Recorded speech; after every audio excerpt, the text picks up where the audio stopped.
Stay quiet, Mom. It's for your own good. I can still taste the metallic fear in my mouth when I remember that day. I had just compiled the rainfall data from the past decade, proving that the riverside plains weren't just occasionally floodable.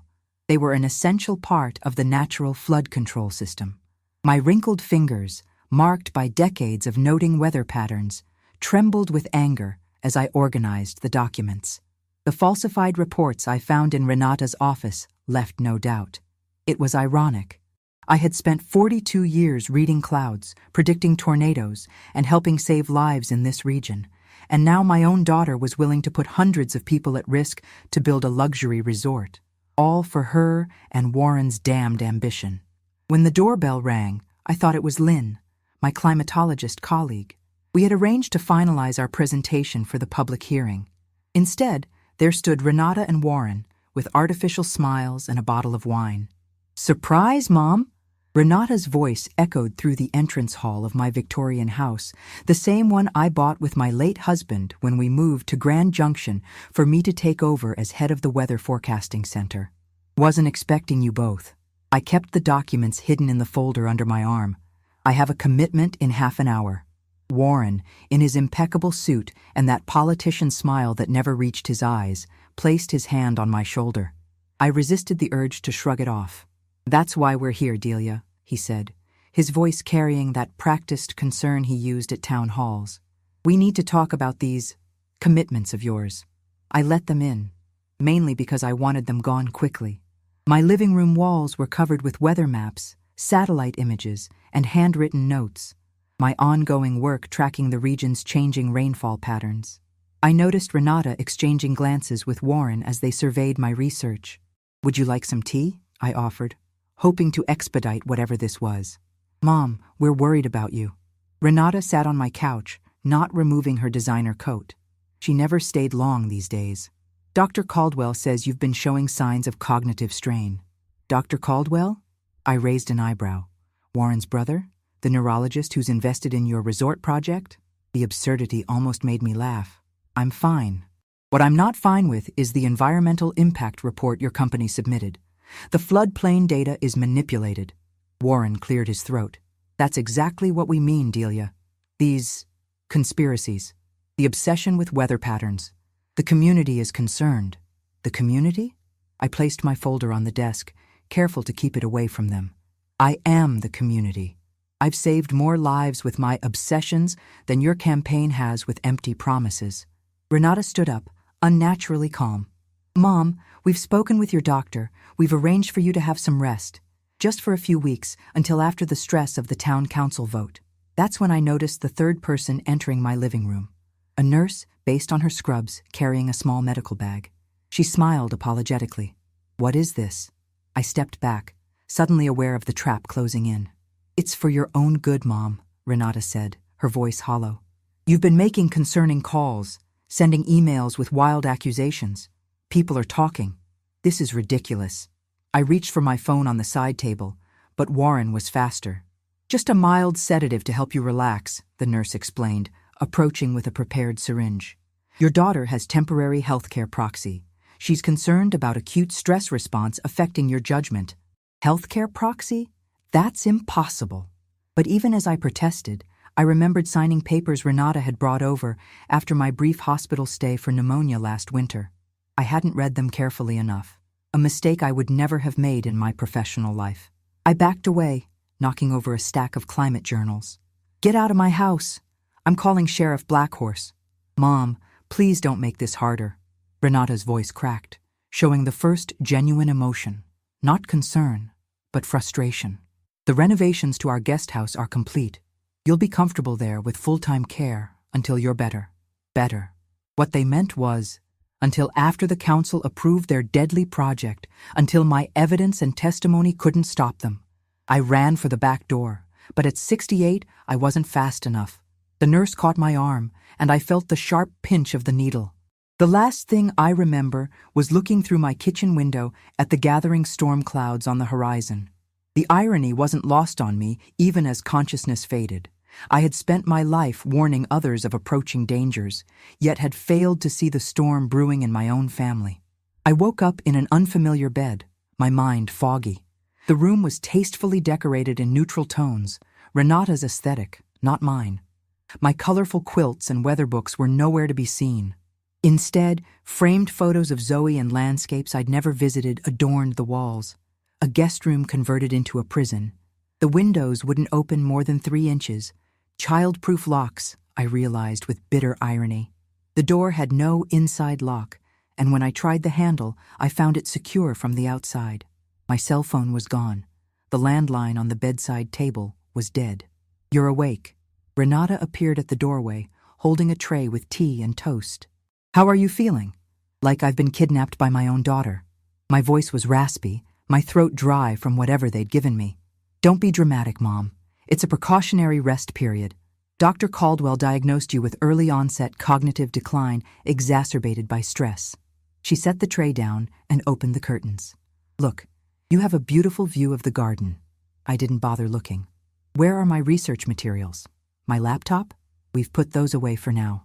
Your obsessive behavior with weather patterns was becoming unhealthy." She smiled thinly. "The doctors believe your years of radiation exposure from weather radars may have contributed to your condition." I stared at her, recognizing the calculated lie. Weather radars use radio waves, not harmful radiation. She was building a narrative, distorting my life's expertise into symptoms. "I want to speak to Sheriff Blackhorse. She called yesterday after your episode at the climate committee meeting." Another lie. I hadn't been at any meeting. We explained everything. She sends her best wishes for your recovery. Days passed with maddening sameness. A nurse named Gretchen came each morning and evening to administer medication I was told was for anxiety. I pretended to swallow the pills but tucked them under my tongue, spitting them into the toilet later. My mind needed to stay clear. My room had books, bland bestsellers, nothing scientific. A television that only played approved channels. No news, no weather, no contact with the outside world. Zoe visited on the 3rd day, her teenage face tight with confusion. "Grandma, are you okay? Mom says you've been having episodes." I measured my words carefully, aware the room might be monitored. "I'm perfectly fine, sweetheart. Just tired. Tell me about your science project." As she described her work on local watershed impacts, I wrote on the notepad she'd brought, "Being held against will, help." Her eyes widened, but she continued talking seamlessly about water tables. Smart girl. When Warren appeared at the doorway, she casually flipped to a new page and sketched as we spoke. "Time for Grandma's rest," Warren announced after 15 minutes. "I'll come back soon," Zoe promised, tucking the notepad into her backpack. A small spark of hope ignited in my chest. That spark was extinguished the next day when Renata stormed in. Zoe's note crumpled in her hand. "This is exactly why you need supervision, Mom." Her voice was cold. "Traumatizing Zoe with paranoid delusions." "Where is she?" "At her father's sister's for the weekend. Away from this toxic environment." My prison tightened. The nurse now watched me take my pills, checking under my tongue. A new lock appeared on the bedroom door. Keypad entry.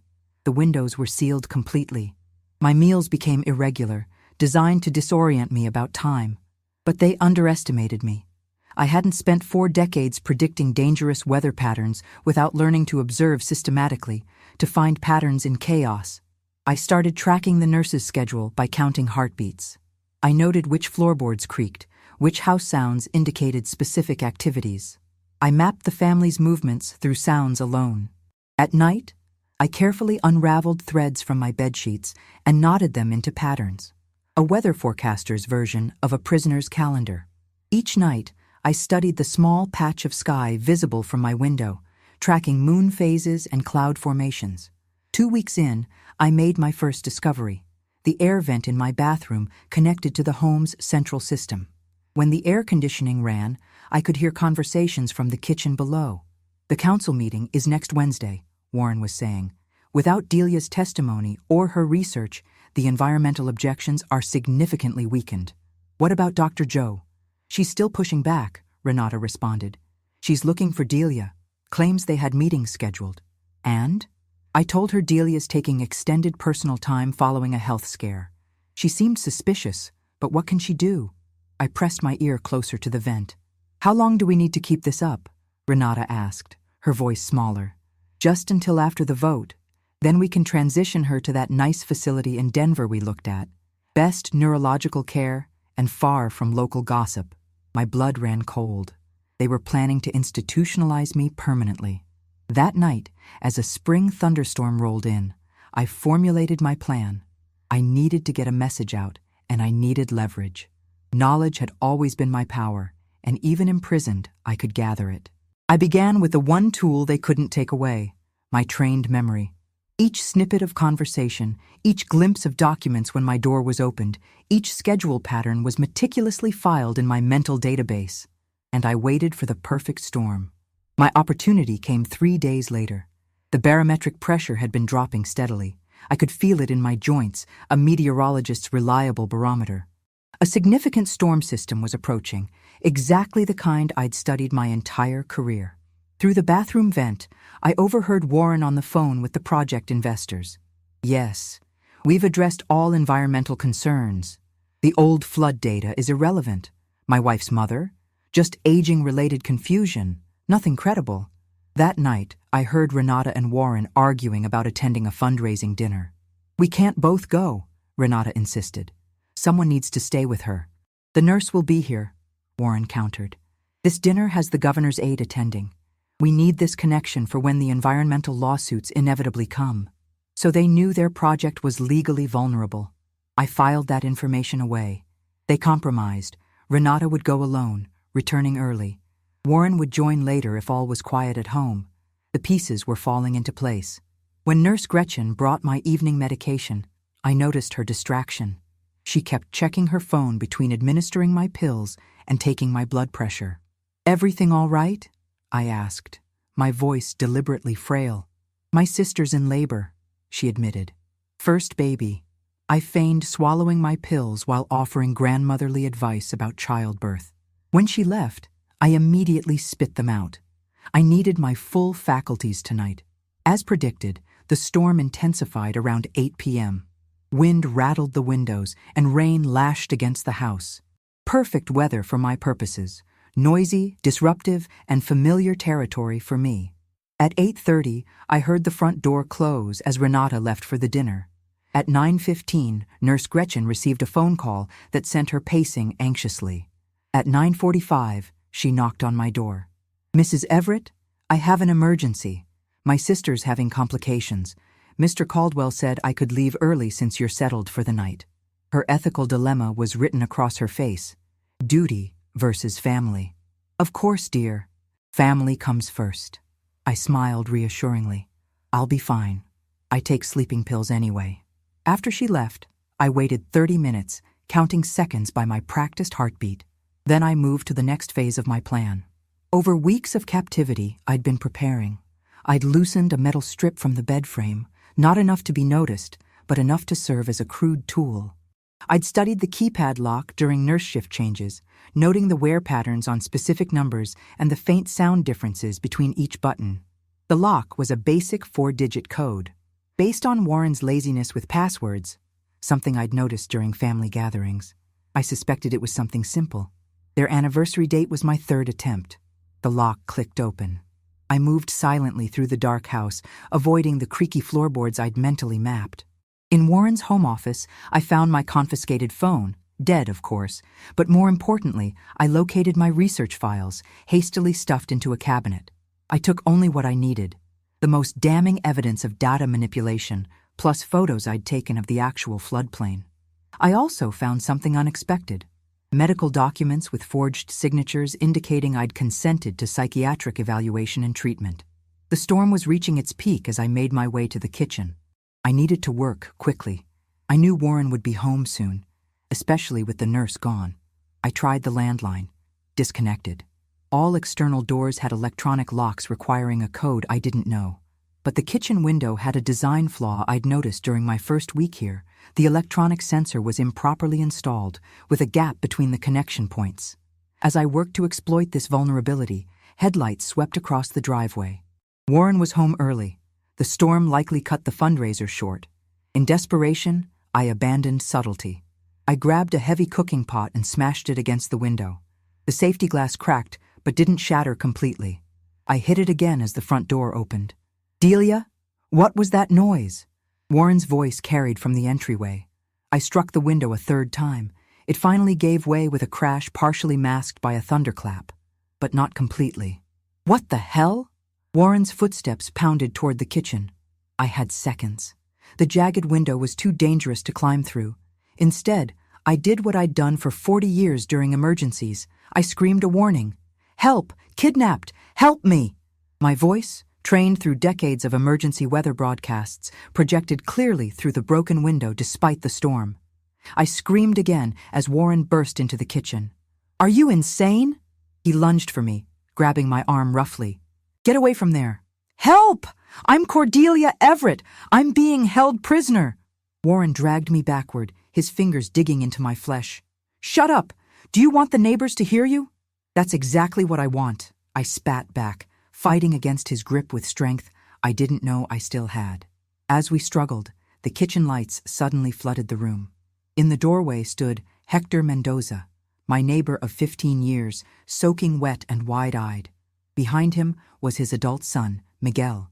"Delia, what's happening?" Hector's voice was cautious, taking in the broken window, my disheveled appearance, and Warren's grip on my arms. Warren instantly transformed, his politician's mask sliding into place. "Thank goodness you're here, Hector. My mother-in-law is having a severe episode. She's been under psychiatric care." "He's lying," I cut in. "They've kept me prisoner for weeks. They're trying to silence me about the Riverside project. They forged medical documents." Hector looked between us, uncertainty clear on his face. "She needs her medication," Warren insisted smoothly. "Dr. Caldwell has diagnosed her with—" "Warren's brother is the doctor," I interrupted. "It's a conflict of interest. Call Sheriff Blackhorse. Call Dr. Lin Zhou at the university.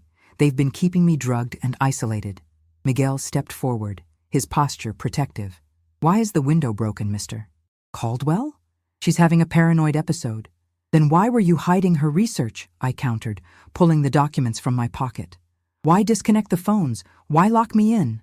The uncertainty in Hector's eyes hardened into suspicion, directed at Warren, not me. "Miguel," Hector said quietly, "call the sheriff." Sheriff Tanya Blackhorse arrived 20 minutes later with 2 deputies. By then, the storm had somewhat abated, leaving behind that peculiar stillness I'd observed after thousands of weather events, nature catching its breath before deciding what comes next. Warren maintained his composure admirably, spinning a tale of my deteriorating mental health with the smooth delivery that had won him 3 terms on the city council. I sat at the kitchen table, wrapped in a blanket Hector's wife had brought over, watching the sheriff's face for any sign she believed him. "Mrs. Everett has been increasingly paranoid," Warren explained, his voice dripping with rehearsed concern. "The stress of aging, combined with her obsession about the development project. Dr. Caldwell recommended supervised rest." Sheriff Blackhorse, a steady woman whose family had lived in Grand Junction for generations, turned to me. "Delia, I've known you 30 years. Tell me your side." I spoke methodically, like delivering a weather briefing. "They've kept me prisoner for 19 days. They're trying to silence me because I discovered their environmental impact report uses falsified flood data." I placed my rescued documents on the table. "The Riverside project would compromise our natural flood barriers. I have proof. That's why they locked me away." The sheriff examined the papers, her expression unreadable. "These are serious allegations, Mr. Caldwell." "With all due respect, Sheriff, these are the delusions, Dr. Caldwell diagnosed," Warren countered. "My wife has healthcare proxy due to her mother's condition. Everything we've done is legal and medically advised. Then you won't mind if we verify that with an independent doctor?" The sheriff's tone made it clear this wasn't a question. Warren's mask slipped for just a second. "Of course not, but it's nearly midnight. Surely this can wait until—" "I've already called Dr. Ramos to meet us at the hospital," she interrupted. "And I'd like to see these healthcare proxy documents." As if on cue, Renata's car pulled into the driveway. She rushed in, designer dress and perfect makeup contrasting with the chaos of the kitchen. "What's happening? Mom?" Her eyes darted between me, Warren, and the sheriff. "Mrs. Caldwell, I'm taking your mother for a medical evaluation," Sheriff Blackhorse stated firmly. "But we have authorization, which we'll review. For now, I'm acting on a potential elder abuse report." The look Renata shot Warren contained equal parts fury and fear. Their perfect plan was unraveling. At the hospital, Dr. Ramos, a no-nonsense physician I'd known since she was a young intern, conducted a thorough examination. Blood tests revealed traces of sedatives not prescribed to me. A neurological evaluation showed no signs of cognitive impairment. "Physically, she's dehydrated and showing minor effects of the sedatives," Dr. Ramos reported to Sheriff Blackhorse. "Mentally, she's sharper than most of my staff." By morning, the hospital's patient advocate had helped me file a restraining order against Renata and Warren. Dr. Lin Zhou arrived with a stack of our research and confirmation that I'd never missed any climate committee meetings, exposing another of their lies. "They kept saying you were having episodes at meetings you never attended," Lin explained, her outrage evident. "I knew something was wrong when you stopped responding about the flood data." The investigation moved swiftly after that. When deputies searched Renata and Warren's home, they found my original research locked in Warren's safe, along with documents showing they'd established a trust in my name, with Renata as sole trustee using forged signatures. Most damning of all, they discovered emails between Warren, his brother Dr. Caldwell, and the development company discussing handling the Cordelia problem. My own voice, recorded without my knowledge during private conversations where I'd expressed concerns about the project, had been selectively edited to sound incoherent and paranoid. 3 days after my escape, I sat in Sheriff Blackhorse's office reviewing their findings. "We're filing multiple charges," she explained. "Unlawful imprisonment, elder abuse, forgery, fraudulent use of medical credentials, and conspiracy." "Will it stick?" I asked. "The evidence is overwhelming, Delia, and we found 2 other elderly residents who were pressured by Warren and the development company to sell their riverside properties." She shook her head. "Your case broke open something bigger. I was staying with Hector and his family, unable to return to my own home, which felt tainted by Renata's intrusion. That afternoon, Zoe showed up at Hector's door, tear-stained and confused. "Grandma, I'm so sorry," she sobbed into my shoulder. "I tried to tell Dad the note seemed serious, but he said you were confused. I didn't know what to believe." I held her close, feeling her shoulders shake. "You did nothing wrong, sweetheart. They're saying Mom might go to jail, that Dad manipulated medical records. The truth needs to come out, Zoe. People could have died if they built on that floodplain." Her eyes, so like mine, searched my face. "Did you know that Mom would do something like this?" I considered lying to protect her image of her mother, but Zoe deserved honesty. "I knew your mother was ambitious. I never thought she'd go this far." 2 weeks later, standing at the podium during the city council hearing, I presented the accurate flood data. The packed chamber listened in stunned silence as I methodically dismantled the developers' falsified environmental reports. News of my imprisonment had spread through town like wildfire, lending weight to every word I spoke. The proposed riverside resort would be built on land that has flooded 6 times in the past 30 years, I explained, pointing to my lifetime of meticulous records. The developer's report omitted these events by selectively choosing data points from drought years. The council voted unanimously to reject the development proposal and launch a complete review of all projects approved during Warren's tenure. It was a vindication that tasted bittersweet, professional triumph overshadowed by personal betrayal. Outside the chamber, reporters swarmed. One thrust a microphone toward me. "Mrs. Everett, how do you feel knowing your own daughter was willing to have you committed to push through this development?" The question hit like a physical blow. I paused, aware that my answer would be broadcast across local news. I searched for the right words. "I feel like I've witnessed both the worst and the best of humanity these past weeks. My daughter and son-in-law's actions reflect a prioritization of profit over people that has become too common. But I've also experienced extraordinary kindness from neighbors, colleagues, and this community." Another reporter called out, "Will you press charges against your daughter?" "Yes," I said firmly. "Actions have consequences. Renata and Warren didn't just betray me. They conspired to endanger this entire community for financial gain. The preliminary hearing came 3 months later. I sat in the courtroom, back straight, watching as Renata and Warren entered in matching navy suits, their expressions carefully neutral. They didn't look at me.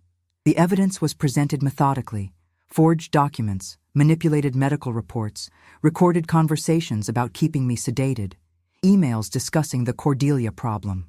With each new revelation, Renata's shoulders hunched further. During a recess, she approached my bench, Warren and their attorney trailing behind. "Mom," her voice was barely above a whisper, "we'd like to discuss a plea agreement." I studied the face I'd once known better than my own. "Why should I agree to that?" "For Zoe's sake," she said, "so she doesn't have to testify or sit through a trial." "You should have thought about Zoe when you were planning to drug her grandmother indefinitely," I replied coolly. "No deal." Warren leaned forward. "Be reasonable, Delia. We made a mistake." "But a mistake?" I cut him off. "A mistake is miscalculating rainfall patterns. What you did was methodical, calculated evil for personal gain." Their attorney intervened, steering them away as the bailiff announced court was resuming. The trial lasted 2 weeks.